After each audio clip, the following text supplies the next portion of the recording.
Hello दोस्तों, एक first notice Calcutta university का है। पहले ये नोटिस सुन लो। और ये नोटिस सेमेस्टर 3 स्टूडेंट्स के लिए है। और ये नोटिस क्या है, ध्यान सुनना। देखो, ये BA BSc BCom semester 3 student के लिए है और ये आज 8 जनवरी 2026 की नोटिस है। इनका नोटिस क्या है कि जो भी इंटरनल एग्जामिनेशन है सेमेस्टर 3 सीसीएफ के, वो 14 जनवरी से लेकर के 13 फरवरी के बीच में हो जाने चाहिए। और इन्होंने सारे कॉलेज से रिक्वेस्ट किया है कि 14 जनवरी से लेकर के 13 फरवरी के बीच में सारे एग्जामिनेशन कंडक्ट हो जाए। Sir, it is very insane, illogical, irresponsible notice. ये बहुत बेकार और वर्स्ट मैनेजमेंट है आपका। क्योंकि सर, मुझे जहां तक लग रहा है आपका ओवरऑल मैनेजमेंट देख करके कि आप पर्टिकुलर किसी एजेंडा ड्रिवन हो चुके, कोई पर्टिकुलर एजेंडा लेकर के चल रहे हैं। क्योंकि इस पर्टिकुलर चैनल पर आज तक मैंने कभी भी यूनिवर्सिटी ऑफ कलकत्ता के अगेंस्ट कुछ बोला ही नहीं। अगर इतनी सारी नेगेटिव होते हैं फिर भी मैं कभी कुछ नहीं बोला।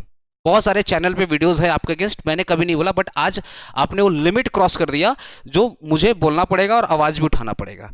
सर, जहां तक मुझे लग रहा है ना कि आप एक पर्टिकुलर एजेंडा के थ्रू चल रहे हैं, और वो एजेंडा आज मैं अपने स्टूडेंट को बताना चाहूंगा इस पर्टिकुलर चैनल के थ्रू।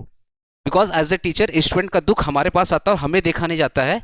और आप तो ऑटोनमस बॉडी है सर, आपका तो कोई कुछ बिगाड़ नहीं पाएगा। हम जैसे टीचर्स बच्चों के लिए बहुत ही हर्ट होते हैं और उनके लिए कुछ चाह करके भी कुछ नहीं कर सकते। आपका जो एजेंडा है सर, मुझे जहां तक लगता है, ये मेरा पर्सनल ओपिनियन है, आपका जो एजेंडा है सर, ये 2024 से स्टार्ट हुआ है। 2024 में आपने सेमेस्टर 6 के बच्चों को एफआरए एफएसए और कुछ बच्चों को एफएम में भयंकर फेल किया। बहुत लार्ज पॉपुलेशन में आपने फेल कर दी। फिर उसमें से कुछ बच्चों ने एफएसआई करवाया 600 रुपया 500 रुपया दे करके, कुछ बच्चों ने रीचेक करवाया। उसमें से आपने 20 to 30% बच्चों को पास कर दिया। रिमेनिंग 70% बच्चों को आपने फेल कर दिया। एक चीज बताइए, सेमेस्टर 6 में इतनी लाख 2 लाख बच्चे पढ़ते हैं सेमेस्टर 6 में, उसमें आपने मैक्सिमम बच्चों को फेल कर दिया। फिर रीचेक के बहाने आपने 100-100 रुपया और एफएसआई के बहाने आपने 500-600 रुपया करके चार्ज किया। उसमें से कुछ बच्चों को पास किया और रिमेनिंग बच्चों को बोला नहीं भैया आप तो फेल है, आपको दोबारा सप्ली का एग्जामिनेशन वगैरह देना पड़ेगा। फिर वो 1 साल के बाद सप्ली का भी एग्जामिनेशन फॉर्म भरे, वहां से भी आपकी रेवेन्यू आई। तो आपने एक सेमेस्टर से 3 बार रेवेन्यू लिया। पहला जब वो एडमिशन लिए उस वक्त, फिर आपने लिया सप्ली और एफएसआई के बहाने में, फिर आपने लिया सप्ली के बहाने में। फिर ऐसे ही 2025 में, अभी रिसेंटली पिछले साल की बात है, आपने सेमेस्टर 5 के बच्चों को कॉर्पोरेट अकाउंट में भयंकर फेल कर दिया। उसमें से कुछ बच्चे एफएसआई और रिव्यू किए तो कुछ आपने पास किया और रिमेनिंग पॉपुलेशन को आपने फेल कर दिया। अभी बेचारे वो 2026 में एग्जाम देने जा रहे, अपने सप्ली का भी एग्जामिनेशन लिया। तो इनसे भी आपने 3 बार पैसा ले लिया सेमेस्टर 5 में। एक एडमिशन के टाइम पे सेमेस्टर 5 का, एक सप्ली एफएसआई के नाम पे, सॉरी एक रिव्यू और एफएसआई के नाम पे, एक सप्ली के नाम पे। ठीक है। 2025 में आपने सेमेस्टर 4 सीसीएफ में आपने क्या किया, 4 से 4.5 मंथ के अंदर आपने एग्जामिनेशन ले लिया सेमेस्टर 4 में सीसीएफ। इसमें भी बहुत सारे बच्चे सप्ली आ चुके, अब आप इनसे भी पैसा लोगे। अब आपका नया टारगेट हो गया सेमेस्टर 3।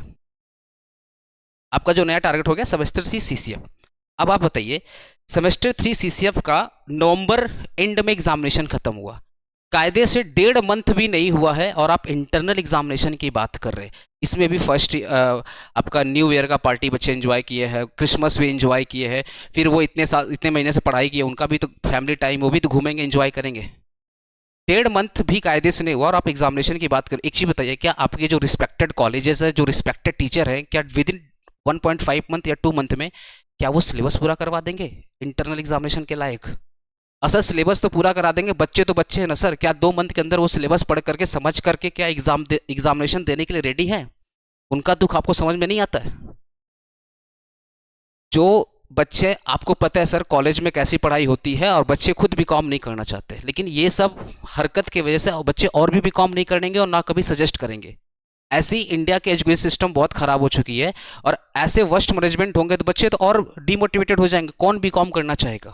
और जैसे हम जैसे सर प्राइवेट ट्यूटर जो बच्चों को डीप पढ़ाना चाहते हैं, डेप्थ में पढ़ाना चाहते हैं, एक शिक्षित समाज का निर्माण करना चाहते हैं, उसमें भी तो आप हमारा मदद नहीं कर रहे हैं।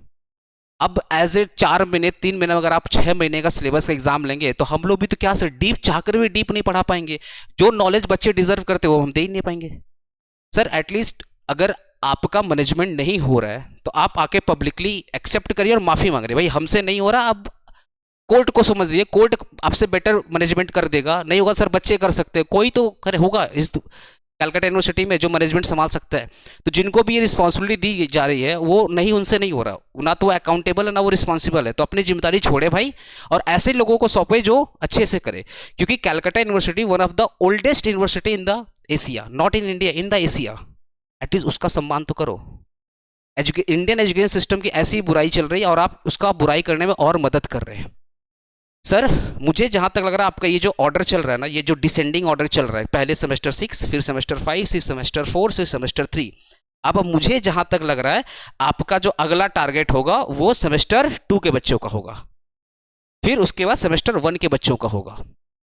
मतलब 2027 तक आप इनके साथ भी कुछ करने वाले हैं, क्योंकि आप तो एसएनडी फॉलो कर रहे हैं। पहले सेमेस्टर 6, फिर 5 में आ जाओगे, फिर 4 में आ गए, फिर 3 में आ गए, तो आपका अगला टारगेट 2 और 1 होगा।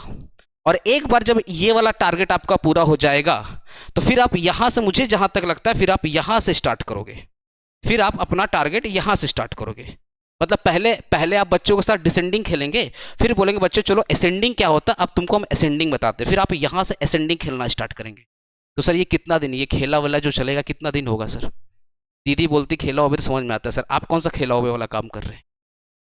पहले आप असेंडिंग, फिर आप डिसेंडिंग, पहले डिसेंडिंग, फिर आप असेंडिंग कर रहे हैं। क्या है समझ में नहीं आ रहा है आपके लिए? क्या जो बच्चे हैं, मुझे जहां तक लगता है सर अब वो आपके बहुत बड़े रेवेन्यू के सोर्स हो चुके हैं। आप लोग सोशल सर्विस के नाम पे एक बहुत बड़ा एजेंडा चला रहे हैं, अभी बहुत बड़ा रेवेन्यू का सोर्स जनरेट करना चाहते हैं। आई डोंट नो कौन इसमें इन्वॉल्व है, बट हाँ सर बिलीव करिए बहुत बेकार है, बच्चों के साथ बहुत वर्स्ट इन्फॉर्मेशन बच्चों के साथ शेयर की जा रही है और आप स्ट्रेस मेकर हो चुके हैं बच्चों के साथ। 6 महीने का सिलेबस कभी 8 महीने में होता है, 6 महीने का सिलेबस कभी 4 महीने में होता है, कभी 3 मंथ में होता है। एजुकेशन सिस्टम वर्स्ट हो चुका है कलकत्ता यूनिवर्सिटी के अंडर में, ये एक्सेप्ट करने वाली बात है। आपसे बस हम्बल रिक्वेस्ट यही है कि अब प्लीज सुधर जाइए और जो सेमेस्टर 2 और 1 के बच्चों को आप टारगेट करने वाले हैं, प्लीज आप उनके साथ वो टारगेट, उनको आप शिकार मत बनाइए। ठीक है ये बच्चे झेल चुके हैं, ये बच्चे यूज टू हो गए, पर ये बच्चे अभी यूज टू नहीं है, अभी ये बच्चे आने वाले हैं, इनको अब नया टारगेट मत बनाइए। और सेमेस्टर 3 के बच्चों तो बेचारे ऐसे ही बहुत परेशान है। प्लीज ये जो डेट है, ये जो नोटिस है, अगर आपको लग रहा है कि नहीं गलती से ये नोटिस पब्लिश हो चुका है तो आप ये भी आकर एक फर्दर नोटिस दे करके इसको आप फेक बताइए और एक अकाउंटेबल, रिस्पॉन्सिबल और एक सही नोटिस जो बच्चे डिजर्व करते हैं वैसा नोटिस निकालिए, जिससे बच्चों का भला हो, टीचर्स का भला हो, स्टूडेंट का भला हो और आपका यूनिवर्सिटी का भी नाम हो। तो sir be responsible, be accountable, whatever you are want to do and whatever you did, हर चीज़ के लिए जिम्मेदारी आप लीजिए और जो आप करने वाले उसकी भी जिम्मेदारी आप लीजिए। नेक्स्ट, ऐसा नोटिस नहीं आना चाहिए। ये हमारे जितने भी टीचर फर्टर्निटी, जितने भी स्टूडेंट हैं, सबके फैमिली से हाथ जोड़कर इस हम्बल रिक्वेस्ट है, ऐसा कोई भी नेक्स्ट नोटिस आप मत निकालिएगा जिससे बच्चे ना तो चैन से सो पाए। और आप ऐसा कुछ कांड रात को ही करते, बच्चे रात में ऐसे ही नहीं सोएंगे और आपका इन्फ्लुएंसर ऐसे ही बच्चे नहीं सोने वाले। दोस्तों आपके लिए मैं कोशिश कर रहा हूँ ज़्यादा आवाज़ उठाने के लिए, मैं कभी इतना बोला नहीं, बट आपके लिए मुझे बोलना पड़ रहा है। मैं आपका दुख समझ रहा हूँ, बट स्टिल आप लोग अभी तक पढ़ाई अगर स्टार्ट नहीं किए हैं, भाई पढ़ाई कर लो। कलकत्ता यूनिवर्सिटी एक ऑटोनोमस बॉडी है, चिल्लाने को कुछ होने वाला है नहीं। चिल्लाने को तो मैं भी और भी चिल्ला सकता हूँ, पर ऐसा कुछ होने वाला नहीं है। आप प्लीज़ पढ़ाई अपना स्टार्ट करिए, जाइए आप कॉलेज जाइए, कॉलेज स्ट्रीट जानते हो ना, कलकत्ता में बहुत फेमस जगह है, वहाँ से बुक्स लाइए, बुक से पढ़ाई करिए, कॉलेज की लाइब्रेरी से पढ़ाई करिए। स्टिल अगर आपको लगता है कोर्सेस लेना है तो हमारे कोर्सेज को भी आप कंसिडर कर सकते हैं। बहुत ही अफोर्डेबल प्राइसेस में हम लोग कोर्सेज दे रहे हैं और एक मदद कर सकते हैं आपको यूनिवर्सिटी, कलकत्ता यूनिवर्सिटी के जो भी एग्जामिनेशंस, बिकॉज हमारा जो भी स्टडी होता है वो कलकत्ता यूनिवर्सिटी के क्वेश्चन बेस पे होता है, तो उसके अकॉर्डिंग हम लोग अपना स्टडी करवाते हैं। तो हमारे कोर्सेज को भी आप कंसिडर कर सकते हैं। प्लस मकसद यही है, बस पढ़ाई कीजिए और जल्दी से बीकॉम क्लियर करिए और अच्छा कोर्स लाइफ में करिए और अच्छा करिए आप लाइफ में। बस यही बोल रहा हूँ, और ज़्यादा कुछ बोल नहीं पा रहा हूँ, मुझे बोलना भी नहीं है। यही आपका इन्फॉर्मेशन था, तो एक बार मैं पूरा इन्फॉर्मेशन बता दे रहा हूँ। 14 जनवरी से लेकर के 13 फरवरी के बीच में आपका एक इंटरनल एग्जामिनेशन का डेट आ चुका है। मोस्ट प्रोबेबली मुझे जहाँ तक लग रहा है फरवरी का फर्स्ट वीक में सारे कॉलेज स्टार्ट कर देंगे, क्योंकि अभी तक सेमेस्टर 1 के इंटरनल एग्जामिनेशन का भी डेट नहीं आया है। तो मुझे जहाँ तक लग रहा है फरवरी का फर्स्ट वीक से आप लोग का इंटरनल चालू हो जाएगा, तो आप पढ़ाई करना स्टार्ट कर दीजिए और इस वीडियो को जरूर शेयर करिएगा और कमेंट करके बताइए भाई आप क्या चाहते हैं कलकत्ता यूनिवर्सिटी से, आप क्या चाहते हैं, आपको कैसा लग रहा है ये इन्फॉर्मेशन सुन करके। आप जरूर कमेंट कीजिएगा, इस वीडियो को जरूर शेयर कीजिएगा। मिलते हैं दोस्तों, बाय, गुड नाइट।